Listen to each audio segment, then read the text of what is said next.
Welcome back नाज़रीन। Climate change की जब भी बात आती है और ऑब्वियसली पाकिस्तान जो है उन उन ममालिक में शामिल है, सर-ए-फ़हरिस्त है जो कि सबसे ज़्यादा मुतासिर हैं मौसमियाती तब्दीली से, माहौलियाती तब्दीली से और उसकी बड़ी वजूहात हैं। हमने गुज़श्ता हफ़्ते भी देखा कि बारिशें हुईं, अचानक क्लाउड बर्स्ट भी हमने देखे और फ्लैश फ्लड्स भी देखे, ख़ुसूसन स्वात में जो हुआ और ये रिपीट हो रहा है तकरीबन हर दूसरे तीसरे साल। अब तकरीबन $1.5 बिलियन की फंडिंग आई है पाकिस्तान के पास IMF की क्लाइमेट चेंज के लिए और उसे कैसे इस्तेमाल किया जाएगा और क्लाइमेट चेंज के जो असरात हैं उससे पाकिस्तान क्या स्ट्रेटजी इख्तियार करे कि कम से कम असर जो है वो हम पर पड़े। क्लाइमेट चेंज के साबिक ये जो है मलिक अमीन असलम साहब हमारे साथ मौजूद है। मलिक साहब बहुत शुक्रिया। पाकिस्तान पहले तो ये बताइएगा कि जब क्लाइमेट चेंज की बात आती है तो अब हमारे व्यूअर को समझाने के लिए और आपसे समझने के लिए ये सवाल मैं कर रहा हूँ कि हम जब कहते हैं कि पाकिस्तान सर-ए-फ़हरिस्त है सबसे ज्यादा मुतासिर होने वाले ममालिक में, उसकी वजूहात क्या है मलिक साहब? जी, बिस्मिल्लाहिर्रहमानिर्रहीम। देखें, ये अब एक बार फिर से हम वही रिपीट कर रहे हैं जो पिछले कई सालों से हम देख रहे हैं कि पाकिस्तान में एक ड्राउट का सीज़न आ रहा है जबकि पानी कम हो जाता है और फिर ये 100 दिनों का वक्फा आता है जहाँ पर हमारे पास वाफर पानी और फ्लड्स की सूरत में पानी आता है। और ये एक रूटीन इसलिए बन चुका हुआ है कि पाकिस्तान मौसमियाती तब्दीलियों से मुतासिर तरीन ममालिक में, जैसे आपने फरमाया, इस साल एक रिपोर्ट है उसमें पाकिस्तान को नंबर 1 किया गया है और वैसे हम टॉप 10 मुतासिर तरीन ममालिक में पिछले 10 साल से हैं।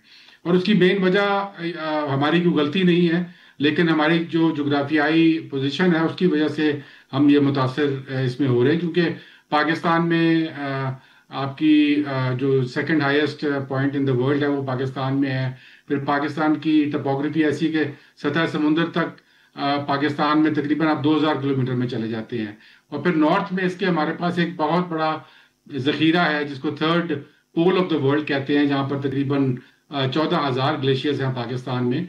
और जब उनकी मेल्टिंग होती है मौसमियाती तब्दीलियों की वजह से वो ज़्यादा हो गई है, उसकी फ्रीक्वेंसी बढ़ गई है, उसकी इंटेंसिटी बढ़ गई है, तो फिर हम ये फ्लड की सिचुएशन में आ जाते हैं। और ये एक सालाना इशू है, और लेकिन इसके साथ डील करने के लिए अब पाकिस्तान को मैं समझता हूँ जागना पड़ेगा, क्योंकि वरना तो ये हम टोटली ओवरवेल्म हो जाएंगे। हमारी इकोनॉमी, हमारा एग्जिस्टेंस जो है वो क्लाइमेट चेंज से ओवरवेल्म हो जाएगा। और इसके लिए बड़ा ज़रूरी है कि पाकिस्तान वो इकदाम करे जो कि ज़रूरी है। और सबसे बड़ा ज़रूरत यह है कि हम इस पानी को प्रॉपरली यूटिलाइज कर सकें। अल्लाह ताला की एक नेमत है, लेकिन हमने इसको एक जहमत बना लिया हुआ है। हमारी जो स्टोरेज की परसेंटेज है पाकिस्तान की पानी स्टोर करने की, वो 9% है। दुनिया की एवरेज जो है वो 40% है। अगर आप अपने इर्द गिर्द देखें तो चाइना में तकरीबन 55% पानी जो उनके पास आता है उसको सेव करते हैं।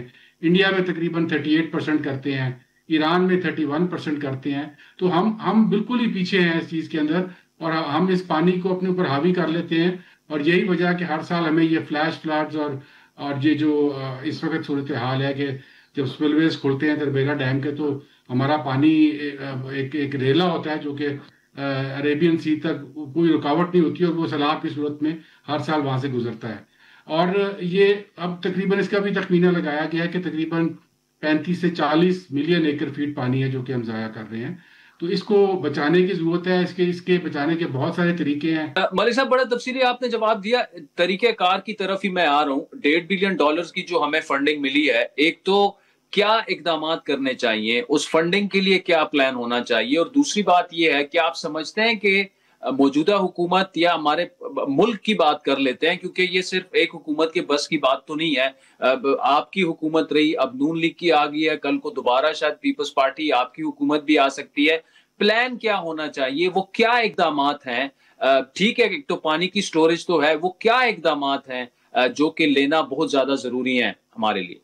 देखिए, फंडिंग अल्लाह का शुक्र है कि हमारे पास आ गई है, और ये एक बड़ी रैरिटी है किसी भी डेवलपिंग कंट्री के लिए कि इतना बड़ा फंडिंग स्ट्रीम आपको मिल जाए। हमारी टोटल डेवलपमेंट की जो व्यू पॉइंट है डोनर्स की तरफ से, वो अब क्लाइमेट रेजिलियंस के लेंस से हमें देख रहे हैं। और उसके लिए हमें ये जो $1.5 बिलियन की फंडिंग मिली है, तमाम की तमाम क्लाइमेट रेजिलियंस के लिए, जिसका मतलब ये है कि हमने अपने आप को कैसे तैयार करना है इस सूरत हाल से निपटने के लिए जो कि आइंदा पेश हो रही है, और ऑलरेडी हम उसमें से गुजर रहे हैं। तो उसमें स्टोरेज, डैम स्टोरेज तो एक बहुत बड़ा उसका अंसर है जिसको हमें हंगामी बुनियादों पर करने की जरूरत है। लेकिन अनफॉर्चुनेटली हमने अपने बजट में डैम्स के लिए भी तकरीबन 30% कट लगा दिया है। क्लाइमेट चेंज की जो मिनिस्ट्री है, जो जिसके पास ये कैपेसिटी होती है कि वो प्रोजेक्ट्स डेवलप करे इस तमाम फंडिंग को यूटिलाइज करने के लिए, उसका फंड जो है वो बिल्कुल ही गिरा दिया गया। मतलब वो 14 अरब रुपए का जो फंड था 2022 में 23 में, आज वो तकरीबन 2.5 अरब पे पाकिस्तान ने बजट में किया, और हम कह रहे हैं कि ये क्लाइमेट बजट है। इसके साथ साथ मैं समझता हूं कि जरूरी है कि इस पानी के रेले को हमने कैसे इस्तेमाल करना है, और उसके लिए एक प्रोजेक्ट ऑलरेडी जो कि डिजाइन हुआ था, फिर उसको प्लान किया गया हमारे जमाने में, और अब उसके लिए एक फंडिंग $70 मिलियन की मिल गई है। उसका मकसद ये है कि ये जो रेला जब गुजरता है इंडस के थ्रू, तो यहाँ पर तकरीबन 12-13 ऐसे पॉइंट्स हैं जहां पर इस पानी को डाइवर्ट कर दिया जा सकता है, और वो नेचुरल पॉन्ड्स हैं, नेचुरल लेक्स हैं जो कि वैसे ही खराब हो रही हैं। अगर ये पानी वहां जाएगा तो वो लेक्स भी जिंदा हो जाएंगी, और साथ साथ हमारा ग्राउंड वाटर भी रिचार्ज होगा। इसको रिचार्ज पाकिस्तान का नाम दिया गया है। इस प्रोजेक्ट के ऊपर मैं समझता हूँ कि सिर्फ वो $70 मिलियन तो यूएन की तरफ से मिला है ग्रांट, वो बहुत थोड़ा है उसके लिए। उसके साथ गवर्नमेंट को बजट में इसके लिए पैसा रखना चाहिए, ताकि हंगामी बुनियादों पर इस पानी की रिसोर्स को हम इस्तेमाल कर सकें प्रॉपरली, और इसका एक मिनिमम आउटफ्लो हम अपनी डेल्टा में भी भेज सकें, जो कि डेल्टा हमारा इस वक्त बिल्कुल खत्म हो रहा है पाकिस्तान का। वो मिनिमम आउटफ्लो वहां जाए, लेकिन उसके अलावा जो बाकी पानी हमारे पास जो रेला आता है उसको प्रॉपरली इस्तेमाल किया जाए, स्टोर किया जाए, ताकि आने वाले जो मंथ्स होते हैं, ये जिस तरह ही रेला गुजरता है, ये 100 दिन का एक फिनोमेना होता है पाकिस्तान में। जैसे ही ये रेला गुजरता है, पाकिस्तान कहता है कि हम वाटर डेफिशिएंट हो गए हैं। We are not water deficient, we are a water mismanage country. और क्लाइमेट चेंज के हकीकत के दौरानिए में इस मिसमैनेजमेंट की कोई जगह नहीं है, और ये अगर होगी तो फिर पाकिस्तान को एक एग्जिस्टेंशियल थ्रेट है आने वाले सालों में। आप देख सकते हैं कि अमेरिका जैसा मुल्क जो कि जिसके पास रिसोर्सेज हैं, सारी कैपेसिटी है, वो भी ओवरवेल्म हो गया है क्लाइमेट चेंज के। अभी पिछले 2-3 दिनों में वहां पर तकरीबन 100 लोग टेक्सास में एक फ्लैश फ्लड से जो है वो मर गए हैं, और वो कह रहे हैं कि ये इतना जल्दी आया कि हमारे जो वार्निंग सिस्टम्स हैं वो भी हमें नहीं बता सके कि ये फ्लड आ गया। और फिर उसके साथ साथ ये 1 in 1000 इसकी जो प्रोडिक्शन थी कि ये 1000 साल में एक बार ही हो सकता है, और वो हो गया है। तो ये क्लाइमेट चेंज यही चीज कर रहा है कि जो फ्रीक इवेंट्स हैं वो अब उनकी फ्रीक्वेंसी भी बढ़ गई है, उनकी इंटेंसिटी भी बढ़ गई है, और इसके लिए हमें तैयार होना है। जैसे आपने फरमाया, हमारे वी आर लकी कि हमारे पास एक अच्छा साइजेबल अमाउंट ऑफ फंडिंग आ गई है। अब उसको हमने प्रायोरिटाइज करना है और उसको प्रोजेक्टाइज करना है, ताकि जमीन पे लगे और सिर्फ कंसल्टेंट्स को पैसा ना खा जाए। ब्रेक के बाद ये गुफ्तगू जारी रहे।